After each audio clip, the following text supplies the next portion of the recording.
Imagine being a soldier trapped in the frozen jaws of Stalingrad, the site of World War II's most brutal siege. What unfathomable stories lurk behind the frostbitten faces of those who survived? The hammer and sickle of the Soviet Union, slashing at Hitler's military arrogance.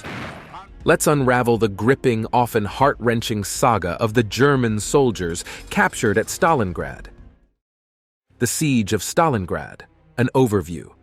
The Siege of Stalingrad, etched deeply in the annals of military history, stands as a testament to human endurance, strategy, and the stark brutality of war.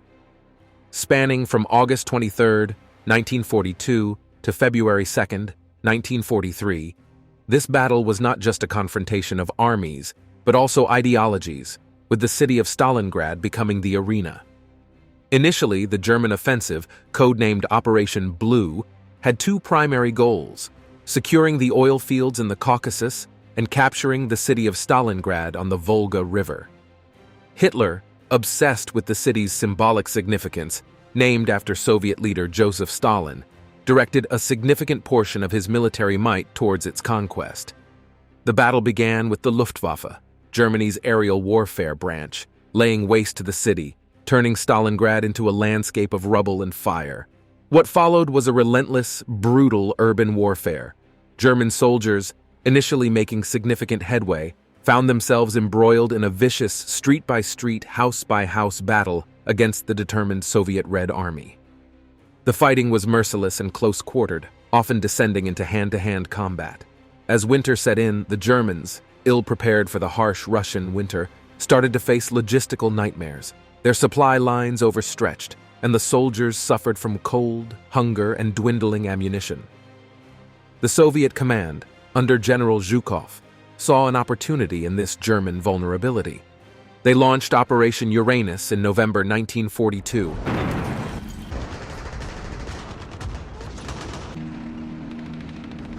Aiming to encircle the German Sixth Army by attacking its weaker Romanian and Hungarian flanks. The plan was executed with devastating efficiency, trapping about 300,000 Axis soldiers in a pocket around Stalingrad. The German High Command, underestimating the Soviet capabilities and overestimating their own, kept the Sixth Army in Stalingrad, hoping to break the encirclement with additional forces. However, this operation, named Winter Storm, failed miserably in December. By January 1943, the situation for the German troops trapped in Stalingrad had become desperate. Starvation, frostbite, and Soviet attacks whittled down their numbers. The German soldiers, once the oppressors, now found themselves encircled, weakened, and slowly crumbling under the relentless Soviet offensive. Life in Soviet captivity. The experience of German soldiers in Soviet captivity post-Stalingrad was a harrowing journey through suffering and survival. Their day-to-day existence in the camps was a stark contrast to their previous lives as soldiers of the Wehrmacht, marked by hardship, deprivation, and the constant struggle to maintain dignity and hope. Upon arrival at the Soviet labor camps, the first and most immediate challenge faced by the POWs was adapting to the appalling living conditions.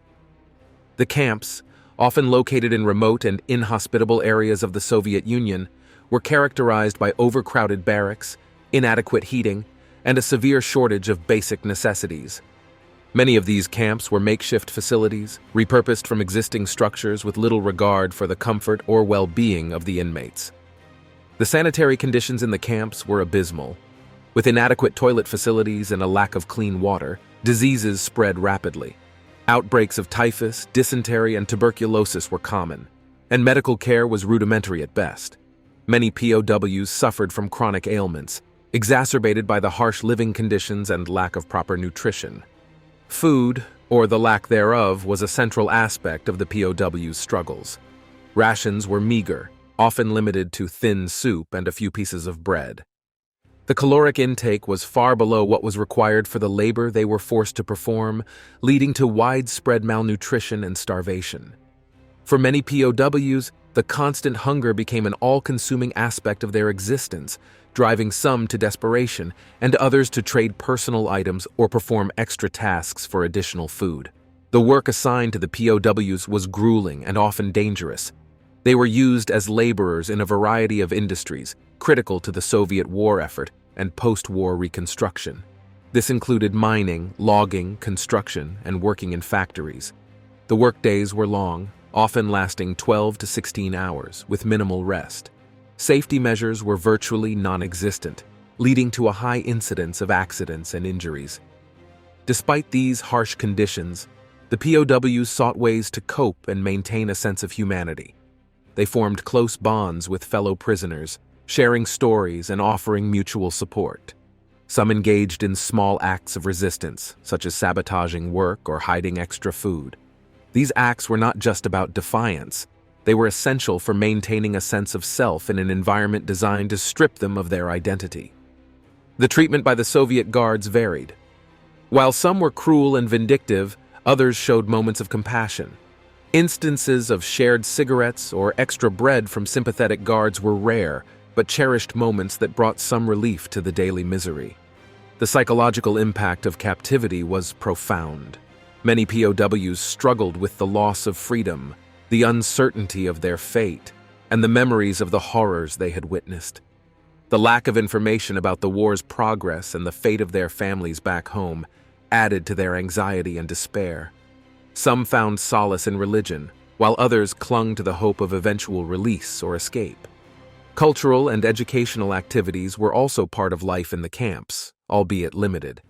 Some POWs organized lectures, language courses, and even small theatrical performances. These activities were not just a way to pass the time, they were crucial for maintaining mental health and a sense of normalcy. Communication with the outside world was heavily restricted. Letters to and from family members were censored and infrequent, but they provided a vital lifeline to the world beyond the barbed wire. The receipt of a letter or a parcel from home was an event that brought joy and boosted morale among the prisoners. As the war progressed, conditions in some camps improved marginally, especially with the arrival of aid from international organizations and the changing attitudes of the Soviet authorities. However, for many, these improvements came too late. The march into captivity. The fall of the Sixth Army at Stalingrad was not just a military defeat, but the beginning of an arduous odyssey for the German soldiers who fell into Soviet hands. Their march into captivity, laden with despair and uncertainty, marked a stark transition from combatants to prisoners of war. As the guns fell silent in the frozen wastelands of Stalingrad, the remnants of the once formidable German Sixth Army, approximately 91,000 men, found themselves facing a new, harrowing reality. The initial stages of their capture were chaotic and disorienting. Many were wounded, all were exhausted, and they faced the unknown temperament of their captors. The Soviet forces, having just emerged victorious from one of the bloodiest battles in human history, were not in a mood to show leniency or compassion. For them, these German soldiers were not just enemies, but also the embodiment of the force that had brought untold suffering to their homeland. The treatment the POWs received at this juncture was harsh and unyielding. The first task was the disarming and gathering of the German troops. Soldiers were rounded up from the ruins of Stalingrad and its surroundings, often forced to march to collection points. These marches were grueling affairs. The bitter cold of the Russian winter, combined with starvation, disease, and physical injuries, made every step an ordeal. Soldiers who couldn't keep up were often left behind, with little hope of survival in the harsh conditions. As they trudged along, the German POWs were stripped of their personal effects. Watches, rings, and other valuables were taken by their captors, leaving them with only the barest essentials. This process was not just about confiscation. It was a methodical stripping away of identity and dignity, a common practice in the brutal theater of war. The march led to transit camps in the vicinity of Stalingrad.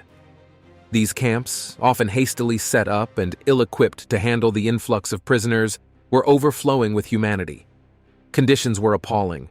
Overcrowding, inadequate shelter, and a severe lack of food and medical supplies were rampant. For many POWs, this was their first encounter with the Soviet Gulag system, a network infamous for its harsh conditions and high mortality rates.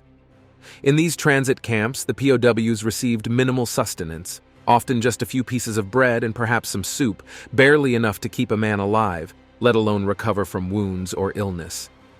The threat of diseases like typhus, exacerbated by the lack of hygiene and medical care, loomed large.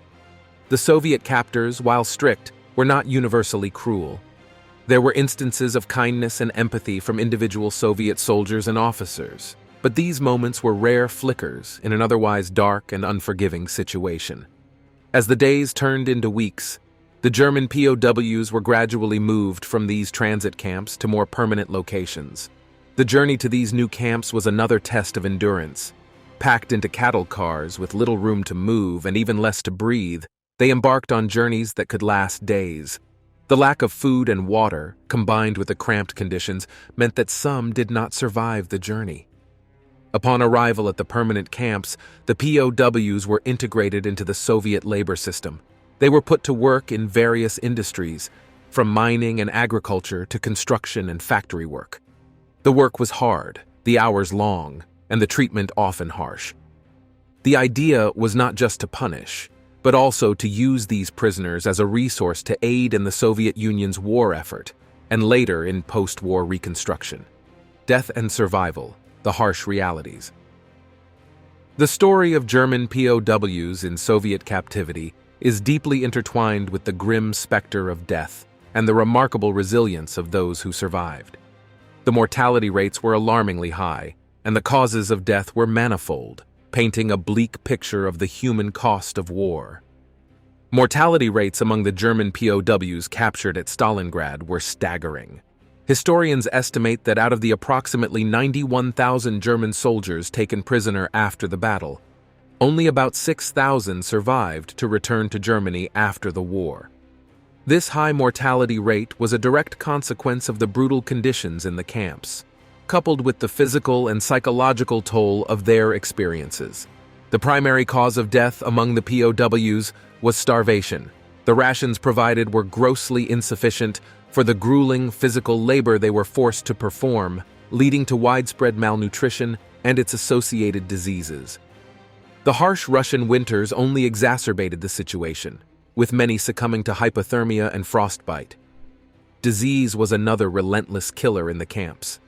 The overcrowded and unsanitary conditions were a breeding ground for illnesses like typhus, dysentery, and tuberculosis.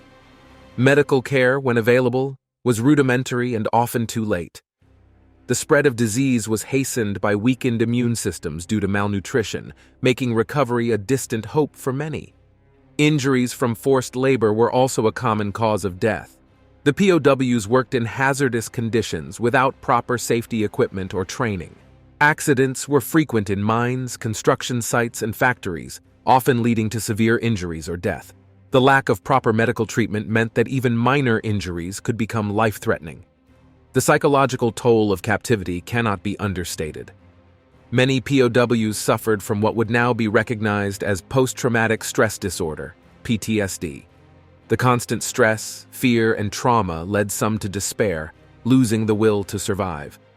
Suicides were not uncommon, as some POWs found the conditions and the loss of hope too much to bear. Amidst this bleak panorama, there were stories of incredible survival that attest to the resilience of the human spirit. These accounts often hinge on the smallest acts of kindness or the most unexpected strokes of luck. One such story is that of a young German soldier who survived by forming a close bond with a group of fellow POWs. They shared everything, from food to clothing, and supported each other through illness and despair.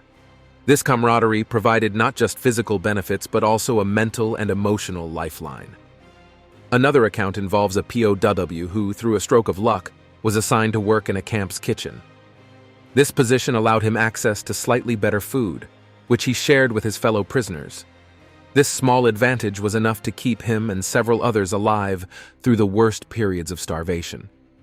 There were also instances where the compassion of individual Soviet guards or civilians played a crucial role in survival. Some POWs recalled receiving extra food, medicine, or clothing from sympathetic guards. In a few cases, local civilians risked punishment by smuggling food to the prisoners or providing them with warm clothing. The survival stories often involve a combination of resilience, resourcefulness, and sheer determination. Many survivors spoke of holding on to thoughts of their families and homes as a way to maintain hope and the will to live. For others, it was a sense of duty or a stubborn refusal to give in to despair that kept them going. The end of the war did not immediately change the fate of these POWs. Many continued to languish in captivity for years after the war had ended, only returning to a much-changed Germany long after peace had been declared. Their return was often marked by physical and psychological scars, and a world that had moved on without them. The psychological impact of captivity. The psychological ramifications of captivity for German soldiers in Soviet camps extended far beyond the immediate physical hardships. The mental and emotional scars endured by these prisoners of war, POWs, lasted a lifetime, profoundly impacting their personal identities, relationships, and worldviews. The sudden transition from combatants to captives was a severe psychological shock. Soldiers trained for combat were ill-prepared for the helplessness of imprisonment. This abrupt shift brought an intense sense of loss of autonomy, dignity, and purpose. The daily grind in the camps, marked by humiliation, uncertainty, and fear, led to a chronic state of mental distress.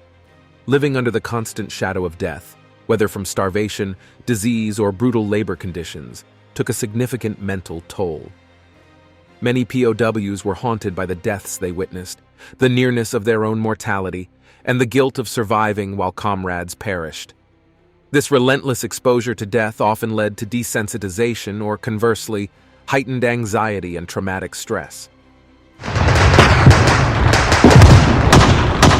In the face of such adversity, POWs developed various coping mechanisms. Some found solace in religion or spirituality, clinging to faith as a source of comfort and meaning. Others immersed themselves in daydreams of the future or memories of the past, creating mental escapes from their grim reality. A common coping strategy was the formation of close bonds with fellow prisoners. These relationships provided emotional support and a sense of solidarity. Sharing stories, experiences, and even small rations of food fostered a communal resilience against the dehumanizing conditions. The long-term psychological impact of captivity was profound. Many former POWs suffered from what would now be diagnosed as post-traumatic stress disorder, PTSD. Symptoms such as nightmares, flashbacks, insomnia, and emotional numbness were common. The trauma of their experiences left deep emotional scars that affected their ability to reintegrate into post-war society. Survivor's guilt was a pervasive feeling among those who returned. The question of why they survived when so many others did not could be an overwhelming burden. This guilt was compounded by their perceived inability to have changed their fate or that of their comrades. Reintegrating into post-war life posed significant challenges. The world they returned to had changed, and so had they. Many found it difficult to relate to family and friends who could not comprehend the depth of their experiences. Feelings of alienation and isolation were common, as was a sense of disconnection from civilian life. The stigma attached to their status as former POWs in both post-war Germany and the broader international community often led to a culture of silence. Many chose not to speak of their experiences, either to spare their families or to avoid revisiting painful memories. This silence hindered their ability to process their trauma and seek help. The experience of captivity also had a profound impact on the POW's sense of identity. The loss of their roles as soldiers, the inability to perform their perceived duties, and the harsh conditions they endured led many to question their values and beliefs. This identity crisis often resulted in a long-term reevaluation of their perspectives on war, nationalism, and humanity. For some, coping with the psychological aftermath involved channeling their experiences into advocacy or education, speaking out about the realities of war and imprisonment. Others turned to writing, art, or other forms of expression to process their trauma. However, for many, the psychological wounds remained unhealed, impacting their mental health for the rest of their lives. The psychological impact of their captivity did not end with the former POWs. The trauma they experienced also affected their families and communities. Children and spouses often grappled with secondary trauma, dealing with the emotional and behavioral changes in their loved ones. The fate of the officers. The fate of German officers captured at Stalingrad presents a nuanced chapter in the saga of World War II. Their experiences in Soviet captivity were markedly different from those of the enlisted men, colored by the politics of war and the stratified nature of military hierarchy. Upon surrender, the officers, including high-ranking ones like General Friedrich Paulus, found themselves in a peculiar position. As symbols of the Nazi military machine, they were of significant interest to the Soviet authorities. Initially, they were segregated from the rank-and-file soldiers and often received better treatment in terms of living conditions and food rations. This differential treatment, however, was not solely out of respect for their rank, but was also motivated by the Soviets' desire to use them for propaganda purposes. Angeklagten, soweit sie in meinem Blickfeld lagen, die ersten militärischen Berater Hitler. The Soviet intelligence agencies took a keen interest in these officers. Many were subjected to intensive interrogations, aimed at extracting valuable military information and understanding Nazi war strategies. Unlike the typical brutal treatment of enlisted POWs, the officers' interrogations were often more psychological, involving tactics designed to break their loyalty to Nazi ideology.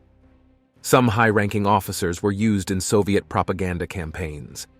They were coerced or persuaded to speak out against the Nazi regime and to call for the surrender of German forces. A notable instance was the formation of the National Committee for a Free Germany, NKFD, composed of German POWs, including officers who advocated against Hitler's regime. For the Soviets, re-educating these officers was both a political move and a psychological warfare tactic. They aimed to turn these officers into advocates for socialism or, at the very least, into voices that would demoralize the German war effort.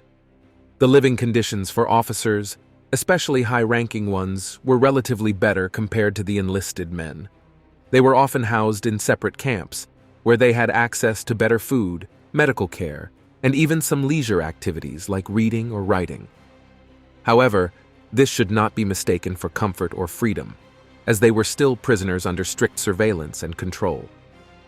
Despite the relatively better conditions, the officers still faced significant physical and psychological strain. The guilt of leading men into a catastrophic battle, coupled with the knowledge of the suffering of their troops, weighed heavily on many. They also grappled with the loss of status and power, as well as the uncertainty about their personal fate and that of their families back in Germany. After the war, several high-ranking officers were put on trial for war crimes. While some were sentenced to prison terms, others were repatriated to Germany as part of diplomatic negotiations. The process of repatriation was often protracted and complex, influenced by the evolving political landscape of post-war Europe. General Friedrich Paulus, the commander of the 6th Army, is a case in point. After his capture, Paulus refused to cooperate with the Nazi government's orders to commit suicide. Des Generalstabes, die Gelegenheit zu geben, die He later became a vocal critic of Hitler and a key figure in Soviet anti-Nazi propaganda efforts. After the war, Paulus testified at the Nuremberg trials and spent some years in Soviet captivity before being repatriated to East Germany, where he lived until his death in 1957. The experiences of these officers in Soviet captivity raise complex questions about loyalty, complicity, and the moral ambiguities of war.